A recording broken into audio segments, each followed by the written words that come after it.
నమస్తే, నేను మధు. రాజు ఎక్కడున్న రాజే, అది ఇంట్లో ఉన్న జైల్లో ఉన్న రాజే అంటూ అంబటి రాంబాబు గురించి సోషల్ మీడియాలో ప్రచారం జరుగుతుంది. మరి అంబటి రాంబాబు గురించి ఎందుకు ఇలా జరుగుతుంది? అసలు కోర్టులో ఏం జరిగింది? మరి గడిచే 24 గంటల్లో అంబటి రాంబాబు బయటకు రాబోతున్నారా? అందుకనే ఈ ప్రచారాలు ఈ రోజు మనం తెలుసుకుందాం. ప్రస్తుతం మనతో పాటు ఉన్నారు సీనియర్ జర్నలిస్ట్ సిఎస్ రావు గారు. వారిని అడిగి మరిన్ని విషయాలను తెలుసుకుందాం. నమస్కారం సార్. సార్, అంబటి రాంబాబు గురించి ఎందుకు సార్ ఈ విధంగా ప్రచారం జరుగుతుంది? అంటే ఆయన కోర్టులో అసలు ఏం జరిగింది? మరి గడిచిన 24 గంటలు ఆయన బయటకు వచ్చే ఛాన్సెస్ ఉన్నాయంటారా? ఇప్పుడు ఆయన బెయిల్ పిటిషన్ వేశారు, ఇంకొక వైపు ఏమో పోలీసులు కస్టడీ పిటిషన్ వేశారు. ఈ రెండింటి మీద వాద ప్రతివాదనలు జరిగాయి. ఈ సందర్భంగా బెయిల్ కావాలి అని చెప్పి డిమాండ్ చేస్తూ, బెయిల్ ఇవ్వమని చెప్పేసి అభ్యర్థిస్తూ అడ్వకేట్ అంబటి రాంబాబు గారి తరఫు నుంచి పొన్నవోలు సుధాకర్ రెడ్డి గారు మాట్లాడారు. ఆయన వాదనలో ఏమనిపించాయంటే, అంబటి రాంబాబు గారి మీద పెట్టినటువంటి కేసులు ఏవైతే ఉన్నాయో అవి తీవ్రమైనటువంటి కేసులు కాదు, 7 సంవత్సరాలకు పైబడి శిక్ష పడేటువంటి కేసులు కాదు, కేవలం 2 సంవత్సరాలు శిక్ష పడే కేసులేను, కాబట్టి మీరు బెయిల్ ఇవ్వండి అనేది ఆయన వాదన. బెయిల్ తీసుకోవడానికి బెయిల్ అర్హుడు నా క్లయింట్ అని చెప్పి ఆయన వాదించాడు.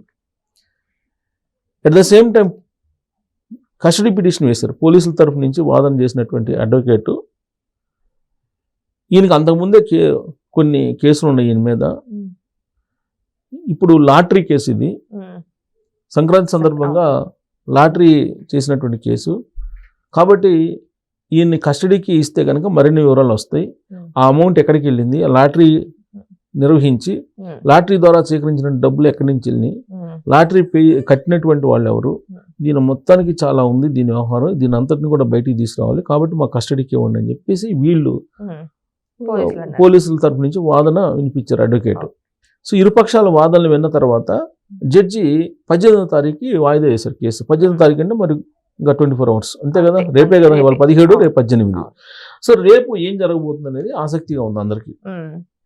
అంబటి రాంబాబు గారు మరో 24 గంటలు బయటకు వస్తాడా లేదంటే జైల్లో ఉంటాడా అనేది చాలా ఆసక్తిగా అందరు చూస్తున్నారు. ఇవాళ అయితే వాదనలు విన్నారు. వాదనలు విన్న తర్వాత ఆయన జడ్జిమెంట్ని రిజర్వ్ చేసి పెట్టారు. అయితే దీనికంటే ముందు ఒక డెవలప్మెంట్ జరిగింది ఈ కేసులో. ఏంటి అని అంటే, అంబటి రాంబాబు గారు పిటిషన్ వేశారు, నేను జైల్లో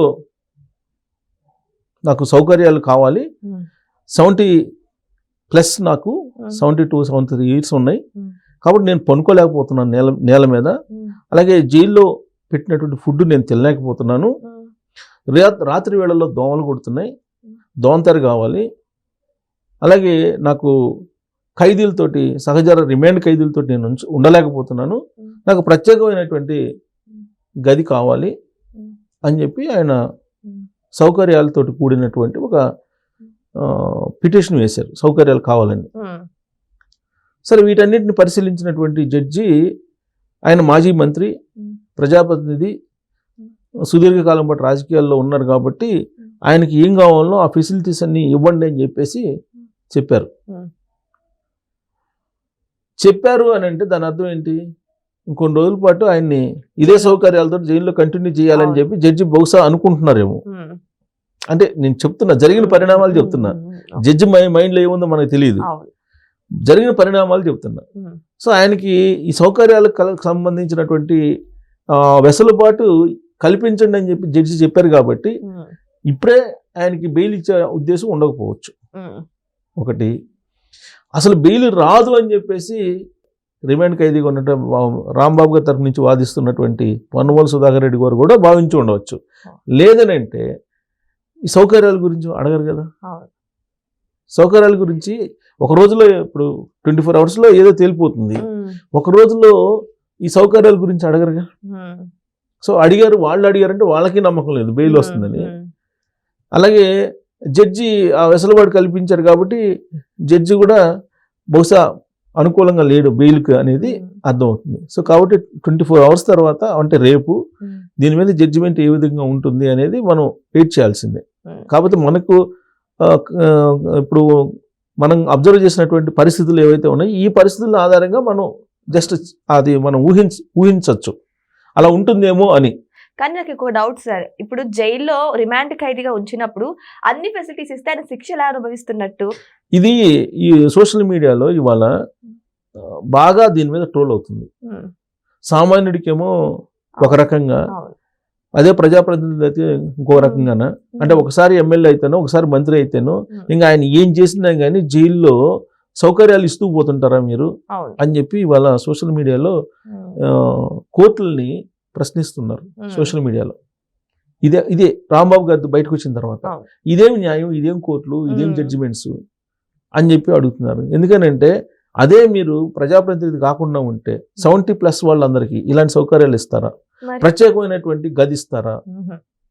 ఎన్ని గదులు ఇస్తారు ఆ విధంగా ఉంటే రిమాండ్ ఖైదీలకి? అక్కడ ఉండేది కొన్ని వందల్లో ఉంటారు, ప్రతి జైల్లో వందల్లో ఉంటారు. వాళ్ళు వచ్చినటువంటి రిపోర్ట్ ప్రకారం ఈ రిమాండ్ ఖైదీలతోటి జైలు కిక్కిరిసిపోయినాయి అంట. జైలుకు భారంగా ఉన్నారంటే, అంటే భరాయించలేని పరిస్థితిలో ఉన్నాం మేము. మీరు రిమాండ్కి ఇచ్చేస్తున్నారు, ప్రతి వాళ్ళని రిమాండ్కి ఇచ్చేస్తున్నారు, బట్ జైల్లో ఖాళీ లేదు, ఖాళీ లేకుండా మనం ఎక్కడ తీసుకోవాలి అని చెప్పి చెబుతున్నారు. యాక్చువల్గా జైల్లో ఎలా ఉంటుందంటే ఈ క్యారిడార్లు ఉంటాయి, వాటిలో చాపలు వేస్తారు, చాపలు వేసి కొనుక్కోబెడతారు. యాక్చువల్గా నేను ఒకసారి జైల్లోకి వెళ్ళి చూసి వచ్చాను ఎలా ఉంటుంది జైల్లో అనేది. జైలు శిక్ష నాకు దాంట్లో పడింది కానీ, బట్ ఫైన్ వేస్తే మీరు జైలుకి వెళ్ళాల్సిన అవసరం లేదని చెప్పి ఇచ్చారు ఆ కేసులో. అంటే ఆ కేసులో చాలా సెన్సేషనల్ కేసు అప్పుడు నా మీద. అది కళా చౌదరి అని ఒక అమ్మాయిని రేప్ చేసి చంపేశారు. టీనేజ్ అమ్మాయి ఇంటర్మీడియట్ చదువుతున్న అమ్మాయిని రేప్ చేసి చంపేసి కాల్ చేశారు అసలు. సో దాని మీద చాలా నేను ఒత్తిడికి గురయ్యి న్యూస్ రాశాను, ప్రాణం మీద తెచ్చుకున్నాను, ఇవన్నీ చాలా జరిగినాయిలేండి. ఆ తర్వాత ఇంకోటేమో గుంటూరులో ఒక నర్స్ని కిరోసిన్ పోయి చంపేశారు రేప్ చేసి. ఆ కేసులో కూడా నేను రాస్తే నా మీద యాక్చువల్గా అటాక్ చేశారు. సరే ఎన్ని అటాకులు చేసినా ఈ 30 సంవత్సరాల ప్రయాణంలో రకరకాలుగా సాహసాలు చేసి ఏదో మనం నిలబడి మనం చేయగలిగినంత సొసైటీకి చేసుకుంటూ వచ్చాం, అది వేరే విషయం. ఆ సందర్భంగా నేను జైలుకి వెళ్ళా. ఆ రోజు ఒక జైలు నాకు బాగా పరిచయం, పర్మిషన్ తీసుకుని వెళ్ళా. ఆ నిందితులు నా ఆర్టికల్ తర్వాత అరెస్ట్ చేశారు వాళ్ళని. ఆ నిందితులు ఎట్టున్నారో చూద్దాం అని చెప్పేసి వెళ్ళాం పర్మిషన్ తీసుకొని. వెళ్తే అప్పుడు చాపల మీద పునుకోబెట్టున్నారు డార్మేటరీలో. సో ఎవరైనా సరే రిమాండ్ ఖైదీలు ఎవరైనా సరే ఖచ్చితంగా చాపలు వేసి పునుకోబెడతారు. అందరితో పునుకోవాలి, ఒక 10 మందో 20 మందో 30 మందో ఆ డార్మేటరీ సైజుని బట్టి ఉంటుంది. వాళ్ళతో పునుకోవాలి, వాళ్ళతో భోంచేయాలి, వాళ్ళతోటే ఉండాలి. కానీ ఇప్పుడు అంబటి రాంబాబు గారు గత 15 రోజుల నుంచి అట్నే ఉన్నారు. కానీ ఇప్పుడు నాకు స్పెషల్ సౌకర్యాలు కావాలి, నేను ఉండలేకపోతున్నాను, నా ఆరోగ్యం బాగాలేదు, నాకు మెడిసిన్స్ కావాలి, నాకు తోటి ఖైదీలతో ఉండలేకపోతున్నాను, నాకు బెడ్ కావాలి, కింద పునుకోలేకపోతున్నాను, తర్వాత నాకు ఇది కూలర్ కావాలి, ఏసీ అడగలేదని కూలర్ కావాలి, ఇలా అన్నీ కొన్ని డిమాండ్స్ పెట్టారు. ఇంటి నుంచి భోజనం కావాలి, ఇవన్నీ పెట్టారు. దానికి ఓకే చేశారు. ఓకే చేసిన తర్వాత నెట్ జైలు ఇదేం న్యాయం, అదే సామాన్య పౌరుడే కనుక జైల్లో పడితే మీరు ఇస్తారా అని చెప్పేసి క్వశ్చన్ చేస్తూ ఉన్నారు. సో కాబట్టి ఇంకొక 24 గంటలు తెలిసిపోతుంది ఆయనకి బెయిల్ వస్తారా, ఇంకా మన కొన్ని రోజులు జైల్లో ఉంటారనేది. ఈ ఫెసిలిటీస్ ఇవ్వడం మీద మాత్రం కోర్టుల మీద బాగా సామాన్యులు సోషల్ మీడియాలో బాగా ట్రోల్ చేస్తున్నారు. ఇంకా ఇంట్లో ఉంటే ఏంటి, జైల్లో ఉంటే ఏంటి సార్? అదే అందుకే రాజు రాజే, ఎక్కడున్న రాజే, జైల్లో ఉన్న రాజే, బయట ఉన్న రాజే అని చెప్పి ట్రోల్ చేస్తున్నారు. అవును. సో ఏదేమైనా సరే అంబటి రాంబాబు విషయమై ఇప్పుడు నెక్స్ట్ డే ఇంకా ఆయనకు బెయిల్ వస్తుందా లేదా, మరి ఈ ఫెసిలిటీస్ అన్ని ఎందుకు బెయిల్ వచ్చే విధంగా ఉంటే అన్నట్టు కొన్ని క్వశ్చన్స్ అయితే రైజ్ అవుతున్నాయి. మరి రేపటి వరకు వెయిట్ చేసి చూద్దాం మరి అంబటి రాంబాబుకి బెయిల్ వస్తుందా రాదా అని. Thank you so much. Thank you.